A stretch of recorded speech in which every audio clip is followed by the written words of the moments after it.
मैं हरिओम यादव सभी साथियों का हमारे स्टूडियो में स्वागत है।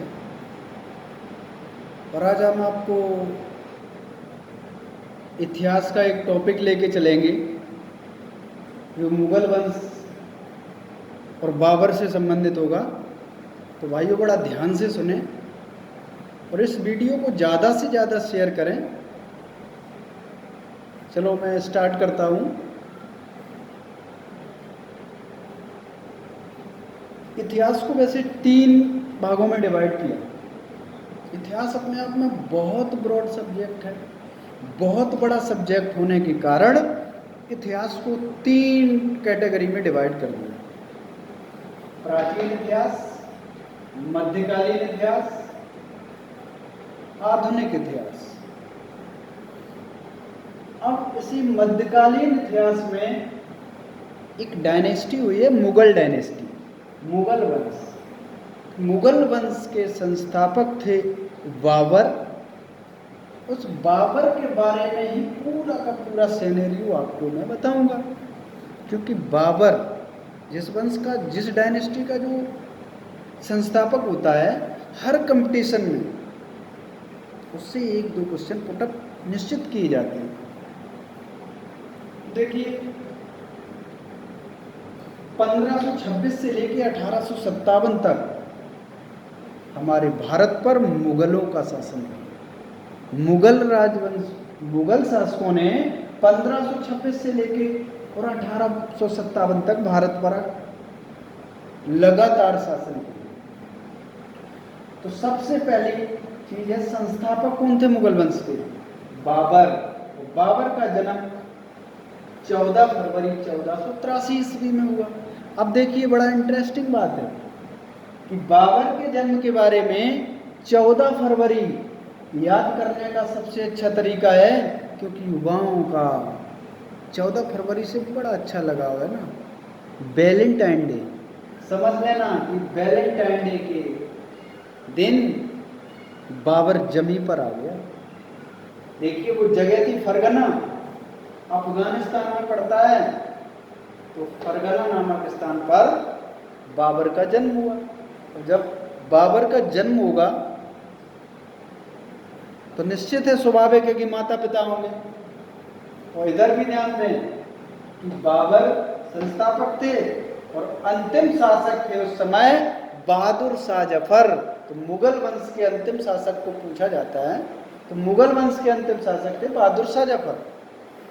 अब देखिए पिता और माता दोनों अलग अलग वंश के थे। पिता थे उमर शेख मिर्जा, मां का नाम था कुतलुग निगार। उमर शेख मिर्जा तैमूर वंश से संबंधित थे और कुतलुग निगार चंगेज वंश से संबंधित थी। अब देखिए दोनों माता और पिता का ब्लड बाबर की बॉडी में दौड़ रहा था। तो यानी कहने का मतलब दोनों वंशों को मिला करके बाबर ने एक नया वंश तैयार किया, चंगताई वंश। चंगताई वंश बाबर का एक वंश बन गया।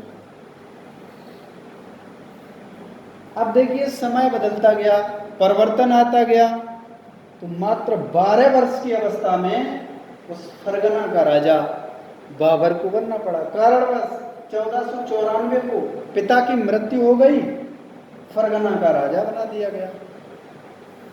अब देखिए उसी समय 1504 में बाबर ने पहला आक्रमण किया काबुल पर, यानी अफगानिस्तान। काबुल पर आक्रमण किया, सफलता मिल गई।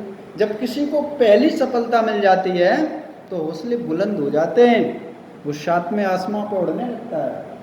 अब देखिए 1407 उमर शेख मिर्जा जो उसके पिताजी थे, तो मिर्जा की जो उपाधि थी बाबर को अच्छी नहीं लगी। 1507 में बाबर ने मिर्जा की उपाधि को त्याग दिया। अब देखिए 1507 में ही, क्योंकि बाबर ने एक उपाधि को त्यागा है तो दूसरी उपाधि भी लेनी पड़ेगी। तो बाबर ने 1507 में ही पादशाह यानी बाद में बादशाह कहलाए, पादशाह की उपाधि को धारण कर लिया। यानी बाबर का एक दूसरा नाम, बाबर की उपाधि कलंदर से भी होती है, तो ध्यान रखना कलंदर भी बाबर को ही कहा गया है। और यह देखते देखते 1530 में बाबर की मृत्यु हो जाती है। ये तो बाबर की रूपरेखा थी। अब उसके कार्य देखिए, उसके आक्रमण देखिए, उसने उतने समय में क्या क्या कर दिखाया।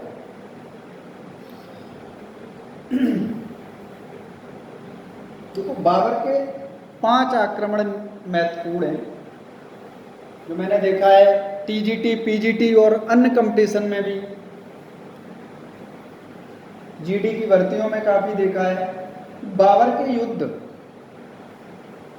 अब इसमें सबसे पहला यूसुफ फजाई जाति के विरुद्ध युद्ध था। दूसरा आक्रमण यूसुफ जाति के विरुद्ध था। तीसरा था कलानौर, बेरा का किला, यानी जो पाकिस्तान, पश्चिम पाकिस्तान में पड़ता है। और चौथा आक्रमण था उसका गंधार। और 5वां जो आक्रमण किया था उसने, 5वां युद्ध किया था, वो पानीपत यानी करनौल 1526 में, जो हरियाणा में पड़ता है। यानी कहने 1 2 3 4 यानी 4 जो उसने आक्रमण किए थे वो भारत से बाहर, और जो 5वां आक्रमण यानी भारत में पहला, वो पानीपत करनाल हरियाणा में था। अब देखिए बाबर के बारे में एक बड़ा रोचक चीज मिलती है, एनसीईआरटी देखना कभी, तो मेवाड़ बाबरनामा में बाबर स्वयं लिखा है, बाबरनामा उसने, जो बाबरनामा बाबर की एक पुस्तक है, उसका दूसरा नाम तुझके बाबरी है। तो उस समय जो तुझके बाबरी बाबर ने लिखी वो तुर्की भाषा में थी। अब समस्या थी कि उस समय मुगल वंश की जो दरबारी भाषा थी, दरबारी राजभाषा उस समय थी, वो फारसी थी। तो इसका फारसी में अनुवाद उन्हें करवाना था। तो अब्दुल रहीम खान खाना नामक एक व्यक्ति थे, जो अकबर के दत्तक पुत्र थे। उन्होंने ही अकबरनामा का फारसी में अनुवाद किया। अब देखिए अंग्रेजों का जब शासन आया तो अंग्रेजी में इसका अनुवाद वेब्रिज नामक व्यक्ति ने किया। ये तो हो गई तुझके बाबरी की पूरी कहानी। अब देखिए तुझके बाबरी में ही बाबर ने कहा कि मुझे भारत से आक्रमण नहीं करना था, मुझे पता नहीं था, लेकिन मुझे तो भारत में बुलाया गया, मैं तो बड़ा अनुरोध करने पर आया हूं। तो बाबर ने अपना जो प्रमाण दिया है तो बताया उस समय 1509 से और 1528 में मेवाड़ के राजा राणा सागा ने मुझे बुलाया है।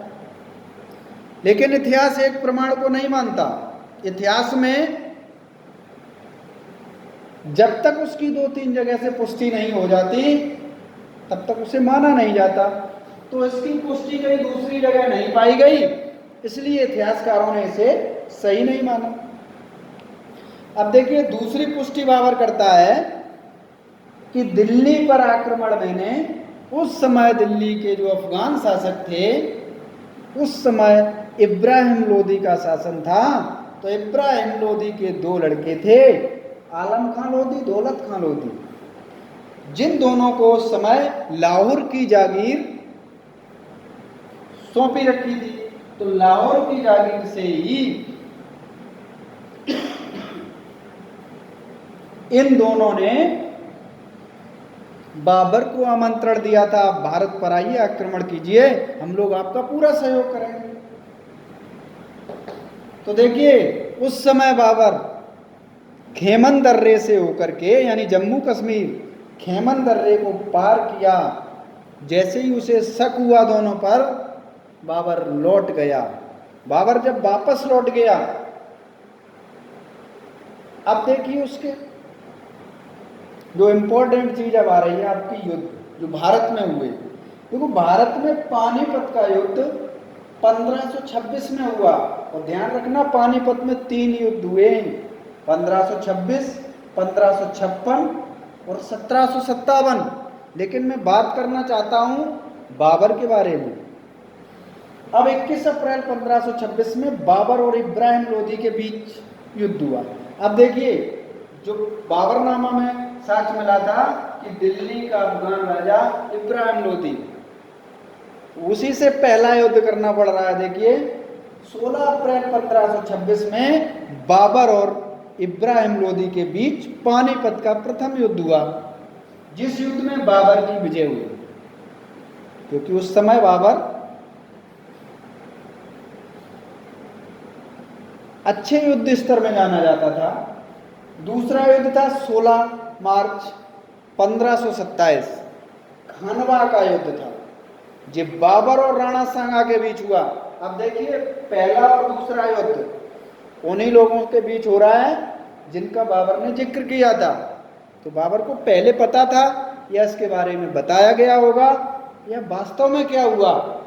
अब बाबर ने दूसरा युद्ध राणा सांगा से किया, जो खानवा का युद्ध था, उसमें भी बाबर विजयी हुआ। अब देखिए तीसरा युद्ध, चंदेरी का युद्ध, जो 29 जनवरी 1528 बाबर और मेदिनी राय के बीच लड़ा गया। इस युद्ध में भी बाबर विजयी हुआ। अब चौथा युद्ध देखिए, घाघरा का युद्ध है, बेहद इंपॉर्टेंट युद्ध है, क्योंकि यह 5 मई 1529 को लड़ा गया और यह बाबर और अफगानों के मध्य लड़ा गया। अब देखिए इंपॉर्टेंट कहां बनता है, क्योंकि यह युद्ध ऐसा था, ये केवल एक युद्ध ऐसा था जो जल और थल दोनों में लड़ा गया था, यानी भूमि पर भी और जल में भी ये युद्ध लड़ा था। इसलिए इस युद्ध को हर कंपटीशन में अक्सर पूछने के चांस रहते हैं। इसमें भी बाबर विजयी हुआ। अब देखिए इन युद्धों के बारे में, जो 4 युद्ध लगातार हुए, 26, 27, 28, 29, उसके बाद 30 में उसकी मृत्यु हो जाती है। तो ये लगातार युद्धों में व्यस्त रहा। तो इसे याद करने की एक सरल ट्रिक बताई गई है, जो उसके युद्ध थे और मरने तक, इसे एक बहुत सरल ट्रिक है। देखिए 26 को पानी पिया, 26 को पानी पिया, पानी से मतलब पानीपत, 27 को खाना खाया, यानी 27 को खाना खाया से मतलब खानवा का युद्ध, और 28 को चल दिया, यानी 28 को चल का मतलब है चंदेरी का युद्ध, और 29 को घर गया, यानी 29 को घर गया, घर का मतलब घाघरा का युद्ध, और 30 को मर गया। तो ये बेहद अच्छी ट्रिक है, ये बहुत सरल और सिंपल ट्रिक है। 30 को बाबर के मर जाने के बाद बाबर की कब्र काबुल में बनाई गई थी, जो इसकी एक विधवा, इसकी एक विधवा पत्नी थी। देखो इसकी कब्र के बारे में भी थोड़ा असमंजस है, क्योंकि मृत्यु के बाद बाबर को आगरा के 4 बाग में दफनाया गया था। 4 बाग में दफनाने के बाद जब शेर शाह सूरी का शासनकाल आया, तो उसकी अस्थियों को उसकी विधवा पत्नी मुबारक यूसुफजई, क्या नाम था, मुबारक यूसुफजई, इसे अपने साथ काबुल ले गई। तो इसकी कब्र काबुल में, तो इसकी जो कब्र है काबुल में है। ध्यान रखना, सबसे पहले तो इसे आगरा के आराम बाग में दफनाया गया था, लेकिन जब शेर शाह सूरी का शासनकाल आया तो इसकी जो विधवा पत्नी थी मुबारक यूसुफजई, वो काबुल ले गई और वहीं पर उसने उसे दफना दिया। इस तरह से इसमें इसकी काबुल में कब्र हो गई। तो कैसा लगा भाइयों, एक 15-20 मिनट का वीडियो, शॉर्ट टर्म का वीडियो था, जो आपकी विशेष मांग पर डाला गया था। भाइयों, टेक्नोलॉजी का अभाव है, अभी सिंपल एक कमरे में हम स्वयं अपने घर पर इसे बना के तैयार किया है। भाइयों, कैसा लगा कमेंट करें और ज़्यादा से ज़्यादा दोस्तों को शेयर करें। धन्यवाद।